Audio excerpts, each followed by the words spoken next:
welcome back to the All New, All Different Number One Comics podcast / We Read a Comic.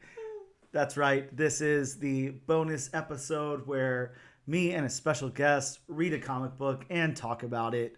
No news, no what's in comic book shops this or next week. That's for the regular feed, but this is just a fun bonus episode. And today we are talking about AWA's new number one, Little Black Book. Came out actually 2 weeks ago, but my local comic book shop just got it in this past week.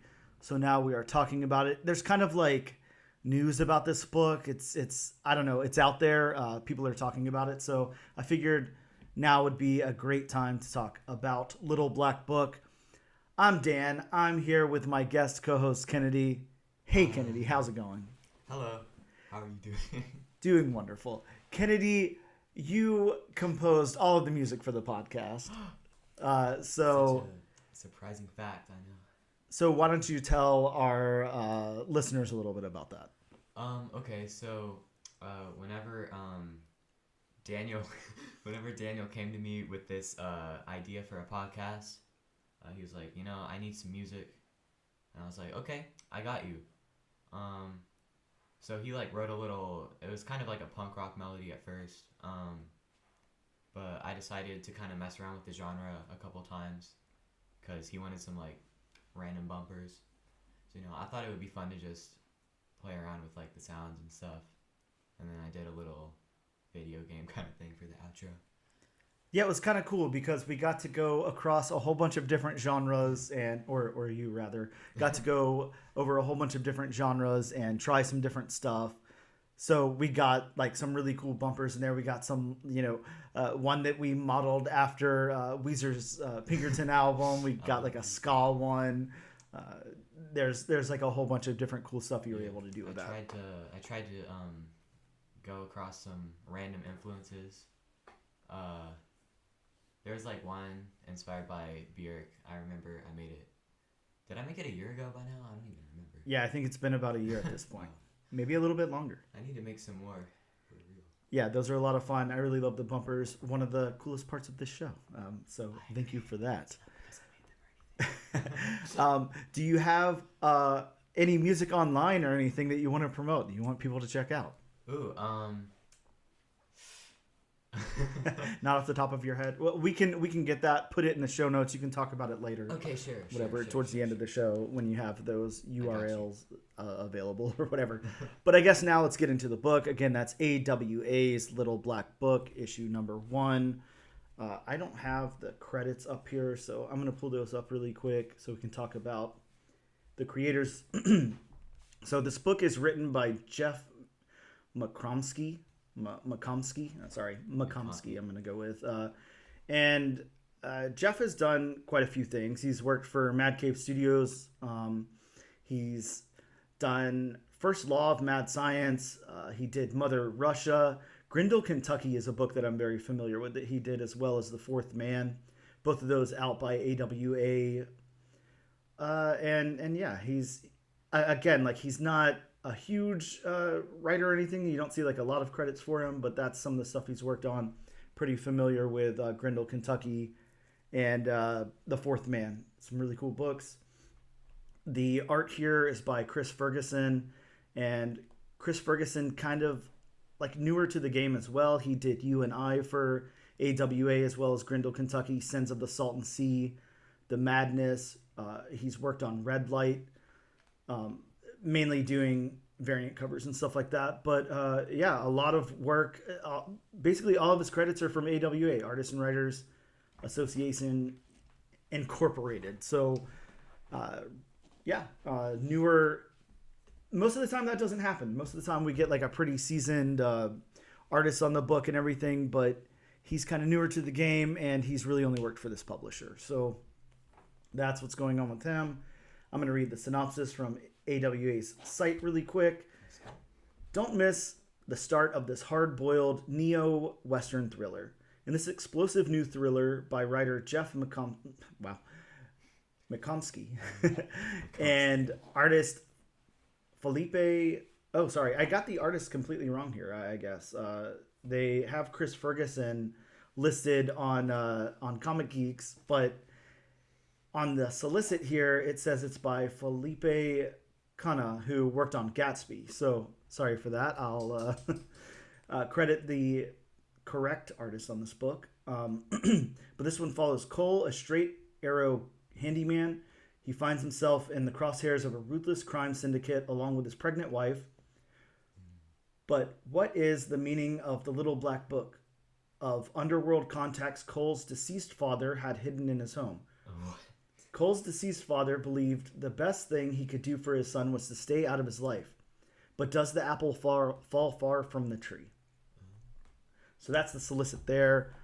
And yeah, I'll go over all of my notes. If you want, like, what we'll do, Kennedy, is I'll kind of like talk through the book if you want to add anything in, or we can like kind of go back and forth and converse about it as I go over it. But Little Black Book opens in New London, Texas. We meet a couple as they try to decide a name for their soon-to-be born child. Cole, the baby's father, cracks a beer outside of the couple's mobile home and suggests the name Dakota to his pregnant partner.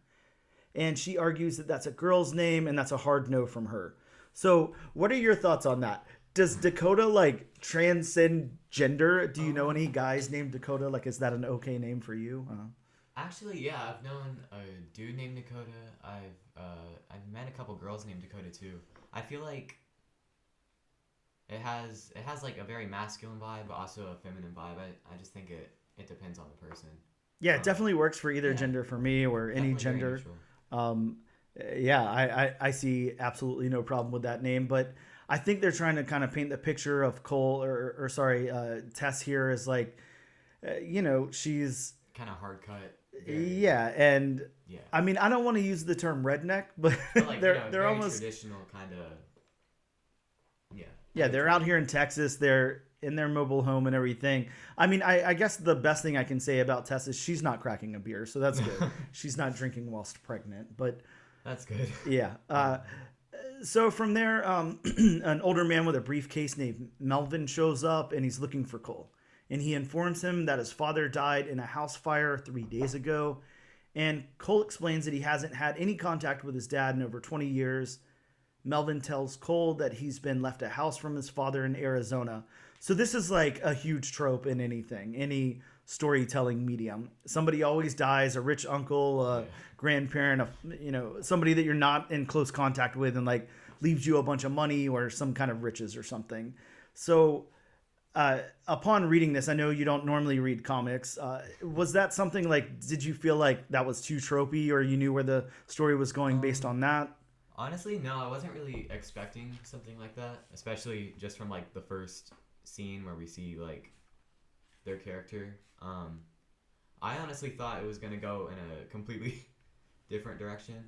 I'm not sure what direction, but not like someone died and then the guy gets some inheritance. I think it's a pretty interesting direction though. I like when writers utilize tropes that like you wouldn't. I mean, I wouldn't say it's unexpected. It's just like it's something I didn't personally expect. But I think it's like pretty interesting. I think it's interesting, and we'll get more into it once we get more into the story. But based on how they're portraying Cole and Tess here, again, they're kind of like, I don't want to alienate anybody or say anything bad about anyone, but they're kind of like, like redneckish, like they're living, where they're living in Texas and stuff like that. I mean, I guess redneck's not the right word. Like maybe that's, kind of derogatory or mean or whatever, but like they're salt of the earth, like hardworking people, they're not out here, trying to keep up appearances or anything, Cole's cracking a beer in the front yard, like whatever, which is fine. There's no problem with that. But you can tell, based on his clothes and everything, he's, working for this company here. I don't know, building company or something like that. Yeah. And obviously it's his, it's based off of his last name. So, either it's like an inherited company or a company that he's built up himself. And, Tess is his pregnant partner out here and everything. We don't really get any mention of if they're like dating, if they're married, like what their exact situation is, but they're obviously, a together couple who's expecting a baby. So, I think that it's interesting because I guess what I wasn't expecting anyone in Cole's family No, me neither. to have, Yeah. a fancy house, maybe it's not a mansion, but it's a pretty big upgrade from what they're living I in. think that's probably why I was surprised. He's got his feet kicked out on the cooler. He's just chilling. Mm-hmm. And Yeah. then this, I mean, he definitely the dude that comes up definitely looks a bit more well off than Sorry, I forget the characters' names. What's the dude's name? The main character? Cole Yeah. is the main character, and Tess is his partner. Yeah, Melvin looks a lot better, well off than Tess and Cole. But Right? Yeah. Like, let's paint a picture of Melvin. Let's paint a picture of everybody we've seen so far. So Melvin walks up, and he's kind of suited up. He's got his bolo tie. He's kind of got like longer hair that's like well capped and slicked back, and like a well groomed his cowboy goatee hat. and everything. Yeah, he's got like this cool briefcase. And then if you want to explain Tess and Cole, like just on Okay. appearances, Cole has a hat that says "Pig Out Barbecue." yeah, kind of like a trucker hat. He's got a tank top that has his business logo on it. He's got some low cut jeans and some. I wouldn't call them cowboy boots, but they're just kind of Like worker boots or something. like heavy duty kind of. Tess has longer blonde hair and a side part, some sunglasses, a crop top. I'm pretty sure a purple crop top, and then some jorts and pink tennis shoes. And the thing that stands out about, out about Tess is that obviously she's pretty pregnant. Yeah. So, which is again like no problem, but it's you look at like high society and you're not going to see like a pregnant woman like with a crop top on. Oh yeah, she's I mean, I wasn't gonna say anything, but her stomach is out. Yeah. Which again, fine, but just kind of represents like the different reinforces cultures or character, whatever. Yeah. So Cole initially refuses the offer for the house. Like he doesn't want anything to do with it because obviously he has this really weird relationship with his dad that they'll get into. Yeah. But he, as Melvin, and Tess kind of press on, he realizes that he's going to need the space for his newborn baby really soon. So then it's a hard cut and it flashes to 2 weeks later, and we're in Yuma, Arizona, and Cole is sawing a hole in the ceiling. That room is huge, by the way. Yeah, it's really huge. The bed's huge, like everything's going on there. And Tess is like in bed. It's waking up Tess, and Cole tells Tess that there's a leak and he has to fix it because he can't be dealing with mold and a newborn baby. So he gets up to the attic, and from there, like if you want to take over right there, like again, like Cole gets up to the attic. He's kind of got like a headlamp on, so he's looking around. Yeah. And what does he find? All right. So he goes up in the attic, and he pulls out. It's like a black notebook. It's kind of dusty. It's either dusty or worn. It's probably both since it's been in an attic for like 20 years. Nokia brick phone. The ones that like never break. So yeah, that probably shows this is probably at least 20 or something years old. Yeah. And I think it's a charger for the Nokia. Mm-hmm. Yeah. And then once we get over to the next page, like he cracks the book open, and it's completely full of all these names and phone numbers and everything. And like notably at the top, it's saying cleaners, and they're in different cities and Texas, Nevada, Arizona. Yep. All the Southwest kind of cowboy. And then from there, it starts to move like really quickly. The couple speculates that the numbers in the book, what they're for, and Tess guesses that it's like for murders and cleanup crews and stuff like that. And Tess tells Cole that they should get rid of it. So then we flash forward to 8 weeks later, and it's late at night, and Cole's in bed alone, and he's woken up by his phone. Like his phone's ringing, it wakes him up, and it's Tess. And she's calling, and she's like super panicked because she hit somebody and she doesn't know what to do. So Cole makes her promise not to do anything or call anyone until he gets there, and he heads out to go meet up with her. But before Cole leaves, and if you want to take over there, he picks up something. Before he leaves. Oh yeah. Yeah, the big hit there. Yeah. Yeah. So he goes outside. And it looks like he has the notebook and the Nokia in a little box in his truck. Um, and he picks that up. That's about all it shows, but it shows he's doing something with the notebook. Yeah, so it's implying, that he knows that Tess is in a lot of trouble He's there, probably and gonna yeah, and he's going to use be it. calling somebody from that book, and which I think is kind of weird, like if you think about it, because they haven't verified, the implications that they think, of this book, that those Yeah. cleanup crews are for that kind of cleanup or whatever. But he grabs it anyways, and And it's like 20 years old at least. yeah, so who even knows if these people are still around or what they're doing or anything. So Get a flashback. yeah, pretty interesting. But yeah, now we're getting a flashback to 20 years ago in Channing, Texas. The color grading here is very cool, by the way. Yeah, I like it. It's really Nostalgic Western kind of thing going on. yeah, it's very cool. I like what they did with it. So we're flashback to 20 years ago in Channing, Texas, and Cole is playing with a gun in his parents' home, and it's like a little baby Cole. He's like a little toddler or something, Yeah. maybe a few years old, 6 or something. I'm pretty sure he's 6. Okay. Yeah, he's 6.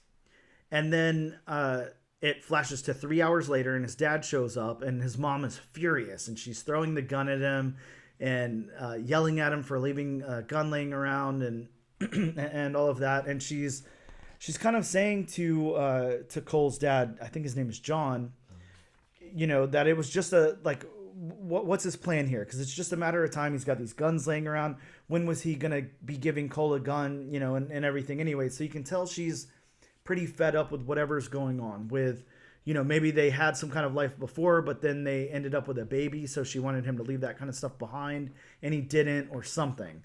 So yeah, there's a lot of implications there. And John, Cole's dad, he's like, all right, I'm out, see you later, and leaves. Yeah. And that's kind of how, we get the information that Cole has this really bad relationship with his dad.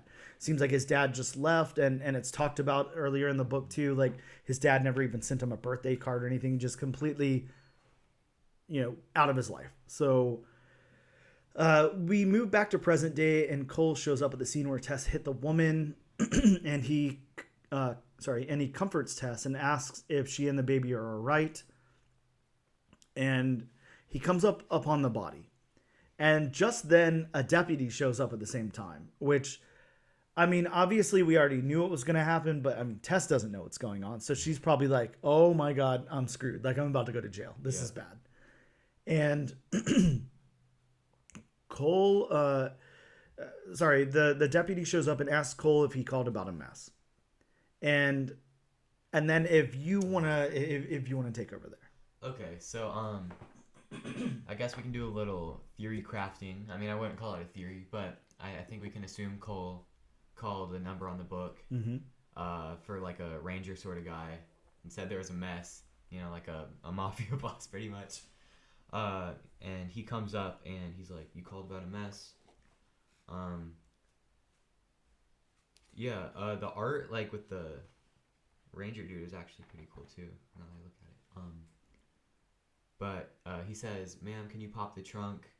And, Tess is freaking out because she doesn't know what's going on or why the ranger came up. But he's saying, he doesn't say he's a real cop. He's saying if a real cop or fireman comes up, there's actually going to be a problem, which kind of implies that he's, not really a cop. He has some sort of ulterior things going on. And he throws the body in the trunk of the car. And he says, if you need anything in this car, you need to get it now. And tows the car away. Like a tow truck driver shows up, and they go to tow the truck, and they walk off, kind of away from Cole and Tess, and they talk about how much Cole looks like his dad. So obviously, I didn't even see that. Yeah, they're like he looks so much like Johnny Boy or something like that. John. Jeez. Cole's dad has like a cool nickname and everything too. He's Johnny Boy to these guys, and they're very familiar with him, which is pretty interesting there. I think and we'll get into it at the end and everything, but I wonder what if John is dead, like, and that's he left the house to his son and everything because he's dead, Like maybe he just wanted to get back in contact with his son, and maybe he'll pop back up. Like I don't know. Yeah, maybe that's the way he was doing it. Like maybe he made the leak. Maybe he didn't make the leak, but once the leak came, he decided to put the notebook in the attic to kind of guide him to that kind of life. Yeah, it's very interesting to see like what will happen here, because it seems like he doesn't want anything to do with this kind of life, but it's slowly kind of creeping up on him. yeah, he, like he his has father. to, you know. Yeah. There was no option. I mean, he's not going to let his wife go to jail or whatever. So yeah, then Cole asks how he's supposed to pay the men, and they tell him not to worry about it because they'll just invoice the usual company, which is a very interesting line there. Yeah. And the couple stop to have the baby checked by a doctor. And here's like one thing I didn't quite get. Like I don't know if it's spelled out there or what we're supposed to think. It seems like this is like a clinic or something. It doesn't seem like a 24-hour emergency room. Like it's specifically for That's what I was thinking. yeah, for babies. So I wonder if this is part of the little black book as well. You know, if they called a doctor who's involved or something. Yeah. Because it's clearly closed inside. There's no lights or anything. But like a nurse or receptionist or somebody does come out and say the doctor will see you now. And then they get in the car, they drive home, and they see a missing person sign for the woman that Tess has killed. Yes. Looks like someone's mom. Mm-hmm. And she disappeared before Tess killed her, which is kind of suspicious. So you might think maybe the kill was like a setup, like maybe threw her out into the road or something. Yeah, or something like that. Like it's kind of interesting because I think, you know, like whenever you get those text message alerts on your phone, you know that there's like a dementia patient walking around or something. Like I wonder if she's supposed to be something like that, or if she was removed from her home, or what. Another thing I was thinking, like maybe this is the start of like a cycle or something. That's kind of something, because especially if maybe a theme of like cycle. Maybe not fate, but like something similar to that might pop up, Like his dad was using the book, he's using the book. Maybe more people will start dying, and he might like find himself wrapped up using the book too much, and then he like something bad happens to him. Or not, I don't know. Right? And Cole doesn't want to be his dad, so Yeah. but it he's seems going like down the same path, and fate now is he's kind got of- a son coming, and like cycles and yeah, is this gonna something like that, perpetuate? Like, is this gonna continue to happen here? So it's pretty interesting themes they have going on. So the last couple of panels after we see those missing person signs and they kind of zoom in on them, there's two panels, and it shows the woman in the trunk, and then we show a close up of Cole in the car, and he's kind of looking over, and he says, "Holy shit," and then another close up of Cole without the word balloon, and then that last panel. If you want to explain that last panel, I think that would be. Honestly, I was a little confused by the last panel. Mm-hmm. I feel like I don't know what it's trying to imply. Maybe it's trying to show that he feels like kind of isolated or something. Mm-hmm. It's pretty much this western kind of like strip of road.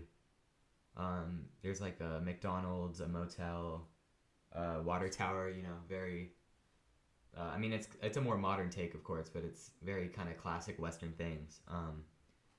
You can see like desert rocks, and his truck is like right in the middle with like a faint white light just around the truck, which I feel like might highlight something. And whenever there's the close-up of him with the word balloon, the first panel has like orange lighting around him, and then the second one is just like this pale kind of green. I don't know. Is that the red light, you think? Like Yeah, turning green? that's what I was guessing. It's the traffic light Yeah, turning. I just realized that now. Yeah. I was like, what does this imply? And then I was Yeah, like, oh, because if not, yeah, it would be something interesting. I don't know. What do you think the last panel is about? Like the I was only kinda thing I can confused. think is they're just showcasing, the town, and it's very, it's like a sleepy town. Like there's, Western kind of creepy, yeah, and everybody, the town kind of shuts off at night. Nobody who's up to any good would be out, driving around at night or something. Yeah. Everything's closed. There's not anything going on and all of that. So you do have these people in the little black book, the cleanup crew and all of that, possibly the murderers for hire and everything. doctors And everything. Yeah, right. The people who are in cahoots with that, and then who else would be out at night? There's not workers, like you said, at McDonald's or at Yeah. the hotel or anything. All those lights are off. So Yeah, pretty much the only cases you see people out at night are the people he's calling from the book. So mhm. and the girl that died. So that might mean something. Yeah, I think this is really interesting. I like where it's going, and I think it was pitched as a neo noir western. So Yeah, I mean, I can definitely see that. It does have a very Western feel. It's just like definitely a little bit modernized. yeah, It's cool though. I like it. I like the panels a lot because there's like a lot of desolation. There's a lot of Yeah, emptiness going on in the panels, and usually that can either be like a strength or weakness. Of course, like you can either play it up or not, but it's really played up here. they're Like definitely not afraid to just use space to show how kind of isolated it feels. yeah, and it makes you wonder too. How Tess and Cole feel. They're coming out of Texas. They're coming. It looks like they were kind of like in this close knit like mobile home trailer Yeah. park or whatever, and there was a Just lot of chilling on the lawn. and yeah, stuff. like a lot of people around them, and Cole had his business and everything, and now they've moved all the way out to Arizona, and it's very empty, and they're in this big house and everything, and like that last panel suggests, there's not much of like a nightlife or anything going on. So You know what? Like almost everything in this town is just like kind of big, but like without purpose. If that makes sense. Like even the comment I made about the house being really big earlier might kind of it might be like a slight kind of reference to just like do they really need all this space? Are they like doing? I don't know. I feel like it might be implying that they're taking out more than they can chew. I don't know. yeah, and You that got- definitely is a lot of space for two people and a baby. They'll have a lot of room there. It's a lot to clean up. Yeah, so I don't know. Maybe stuff from the little black book will come in in handy for all of that later. But Get it made. yeah, for real. But yeah, the last part that we'll do here, we'll just kind of go over. Yeah, there's definitely a preview to the next Sick issue, art, by the way. and we Like a see car blowing up. yeah, that car, which I would assume is the car with the body in it and everything. They're gonna clean that up. They're gonna do something. But there is, if you turn to the end here, there's a little bit of a preview. I don't know, a couple of panels or something for the next issue. Oh, I So didn't even see this. yeah, really interesting. No dialogue or anything, but yeah, we have some craziness going on there. There's like I don't know, like a slaughterhouse or something in the first something panel, like that, yeah. and then we have I guess Cole kind of just out. Looks like he's in the desert or something. Yeah, it's Tess right there. Oh, Tess. Sorry. Okay, yeah, it's Cole's upside down good. for me. Yeah, but You're good. but yeah, I don't know. I think I'm really excited to check out the next issue. I think that Yeah, this me is too. this is cool. It's only a 4-issue run, so it's not like a huge investment of your life or anything to read this full story.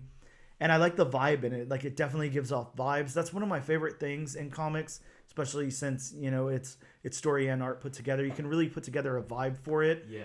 And those are the best comics to me, the ones that have a vibe. Like if it's just a lot of times if it's just this really lived in world or whatever that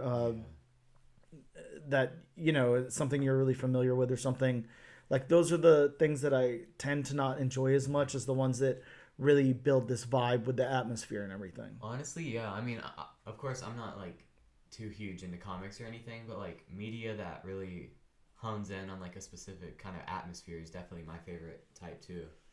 Just because of like the feelings you can build out of it. I feel like it's things you can't really put into words a lot of the time. And that's what this issue is really showcasing here. definitely. It's really showing that the artist and writer really kind of understand this corner of the world that they're. It's like odd. It's like upside down feeling, I guess. I don't know how to put it into words, but they definitely have it down. And if Cole and Tess wanted to walk away from this at any point, like they definitely can't now. There's no option anymore.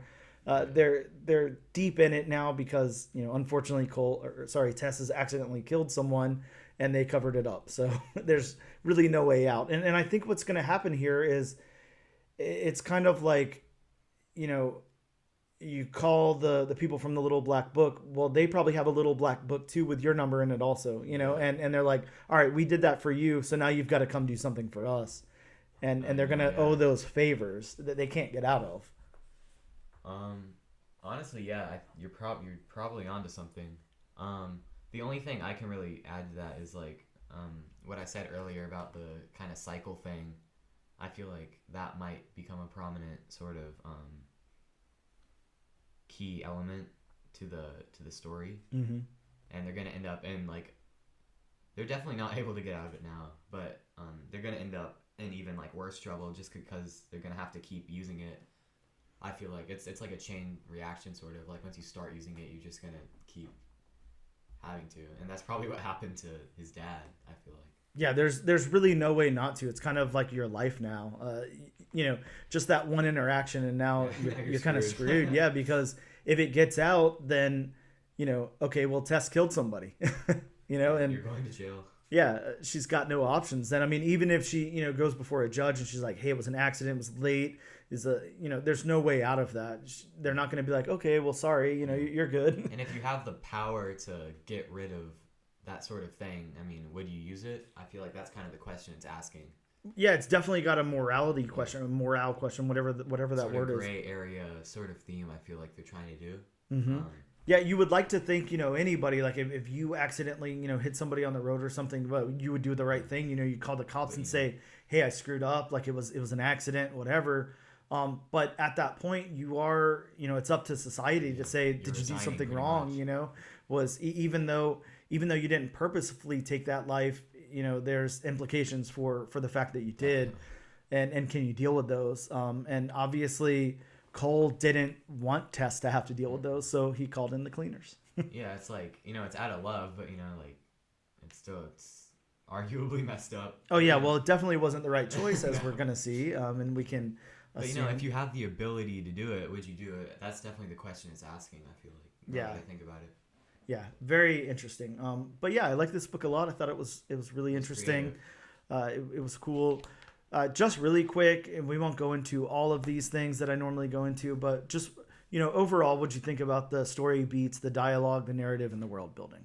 I feel like the story beats were honestly pretty good. Like the pacing was definitely fast, but I feel like it works for something like this because you kind of needs to represent the chaos that the characters are going through. They moved out, someone dies. They're calling in these people. And there's like a lot of lore building with the dad and the book and everything. What else did you ask? I'm sorry. I mean that's good. Like it's kind of like a catch-all. It's just the story, Yeah. But And the world building is definitely really cool. Yeah, and that's what I was gonna say too. I think that's really what's on display here. They're really good at building this world and fleshing it out, and like I said before, kind of giving it a vibe. That's, I think, the strongest part of this book. They really did a good job at that. Yeah, I'm excited to see how they're gonna keep building it up, and if it's gonna get crazy or what's gonna happen. Yeah, it's actually like a really interesting world. I really like it. And then the art, and that was again Felipe Cunha, Cuna. So I'm gonna go with Cunha. And like I said before, Comic Geeks had the wrong artist listed, so my apologies for listing off those credits. But Felipe, you guys know Felipe from Gatsby. He did that with Jeremy Holt, really good book. So Felipe is a good artist. But yeah, the character art, the backgrounds, the locations, and the colors and everything. Like, I really like the character art, and that's what this is focused on. It's not much of a background thing, even though we are getting, like I said, those empty, desolate backgrounds and everything. That last panel really showcases a lot of that kind of thing, and then the Western vibe and everything. But the characters really work here. I think it's really good character art. It's got that, like, I don't know, it's kind of flat. I was gonna. Sorry to interrupt. No, you. please. I was gonna say something like that. It definitely has like that classic kind of scratchy comic book vibe. It's still clean. And it's something I kind of just thought of. I feel like that kind of reflects, the theme of the book, trying to be like a neo-Western kind of thing. Mm-hmm. It's like the classic kind of style, but it's kind of reinvented a little bit, and I feel like that's what they were doing with this. And I really like the art. All the colors really work. Their use of like white and black and kind of monochrome sort of panels, I feel like are really cool. Yeah, it's really nice, and like you said, like it's weird to explain if you're not seeing the book in front of you. It's definitely something you're gonna want to look at, but it's very clean art, but it has a lot of grit on it too. Rough in a way too. Yeah, it's almost like a like a contradiction of itself, but it's not once you look at it. No. Like if you were to describe it to somebody, yeah, it's clean but dirty, but that definitely is how I would describe it. It's done very, very well, but there's grit thrown on it, to make this world like lived in, and it's not like a extra layer. Like it really works also. Yeah. And it really complements just the atmosphere and everything, I think. Yeah, I think it's really good art. I think it's standout art. And then on top of that, just to say, the best thing about this is that that Jeff and Felipe, really work together here really, really well. You can tell, the notes that Jeff gave Felipe on the character design and everything like that were either really, really fleshed out, or Jeff really trusted Felipe, and that was a good choice. So they worked together really, really well. And we do have a separate colorist who's Marco Lesko, who did a really good job on this as well. Yeah, the colors are very kind of desaturated in a way, I think. But it really works. And they change throughout the book. Like you were saying, whenever we get to the 20 years ago panel, it does give you that nostalgia vibe. Yeah. It's got like, it's almost like John's come home from work and the sun's kind of setting and everything. And like when it hits you with the flash of color, it definitely stands out a lot more than if the whole book was like saturated, Yes. Yeah, it's works. Really good. I really enjoyed it. So yeah, I definitely suggest pick this book up. I'll definitely be picking up the next 3 issues and checking them out. So I think that Little Black Book #1 from AWA, definitely a success, a cool book. I liked it. And then if you have any parting thoughts on it. Actually, yeah, I have one thing. The cover actually, I think is pretty cool. It kind of shows like he's in the shadow of his father, and I just realized that. Yeah, that's something I didn't notice either. And to point out the cover, that's I didn't even think about that. That's Francisco Francavilla, who is one of the most amazing artists, modern artists in comics. He does really, really cool stuff, and he kind of has. If you haven't seen Francisco's other work, it's almost like he does 50s, 60s like B horror movie poster. Like that's his thing. It works though. It's awesome. Yeah. Yeah, it's really, really good, and yeah, hard to describe, but definitely a really good artist. Really cool stuff. Cool. Well, then that book was a success, and thank you so much for talking to me today about it. If you want to gather your music online so we could tell the listeners about it, I can I can stall for a minute and say some random things while you get that all together. Okay. But yeah, I think, definitely check out this book from AWA. A lot of shops don't order heavy from AWA, so you might have to hit the secondary market to grab a copy, but it's definitely worth it. I think it's a $3 or $4.99 cover price, so it's $3.99. So in 2024, you're not getting a whole lot of books that are $3.99 for a #1, so a really good price point on that. But yeah, if you want to go ahead and tell the listeners where they can find you online. Okay, cool. So on Instagram, we're Dark Spring Band, just all one word, lowercase. We'll hopefully release music soon. I've been working pretty hard on an EP, and I think you guys will like it. Yeah, if you guys enjoy the bumpers and the intro and outro music to the show, again, Kennedy made all of that. So definitely check out Kennedy on Instagram at Dark Spring Band. And yeah, as soon as some of that music drops, you're definitely going to want to, get it in whatever way you can or listen to it. So we'll definitely have all of that linked in the show notes. Thank you, Kennedy, for joining me today. It's been a pleasure. Appreciate it. And we'll see you guys next time.